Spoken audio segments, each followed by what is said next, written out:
এক প্রাচীন শহরে এক বৃদ্ধ থাকতেন। তিনি খুব সাধারণ, কেউ তাকে খুব একটা চিনত না। পোশাক ছিল মলিন, কথা কম, বের হতেন ভোরে এবং ফিরতেন গভীর রাতে। মানুষ ভাবত তিনি নিশ্চয়ই দরিদ্র ও অসহায়। একবার শহরে দুর্ভিক্ষ দেখা দিল।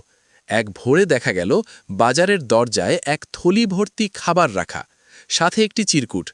এটা তাদের জন্য যাদের ঘরে খাবার নেই। পরদিন আবার একইভাবে খাবার পাওয়া গেল। কেউ জানত না দিচ্ছে কে। শহরের এক যুবক সিদ্ধান্ত নিল বিষয়টি দেখবে। সে ভোরে লুকিয়ে রইল। তখন সে দেখল সেই বৃদ্ধই খাবার রেখে চলে যাচ্ছেন। যুবক বিস্মিত হল, এত অগোচরে এমন কাজ। যুবক বলল তাকে, আপনি এত গোপনে করছেন কেন? বৃদ্ধ হাসলেন, আমার নফস চায় লোকেরা জানুক, কিন্তু আমি চাই আল্লাহই জানুক। কারণ যারা প্রথমে সৎকর্ম শুরু করে এবং লুকিয়ে রাখে তারা আল্লাহর নিকট আস-সাবিকুন, অগ্রগামী। কিছুদিন পর বৃদ্ধটি মারা গেলেন। শহরের লোকেরা জানল তিনি বহু বছর ধরে গোপনে সাহায্য করতেন। তার ইন্তেকালের পর বোঝা গেল সত্যিকারের মহত্ব বাহ্যিক নয়, তা হয় নীরব, লুকানো কিন্তু ওজনদার।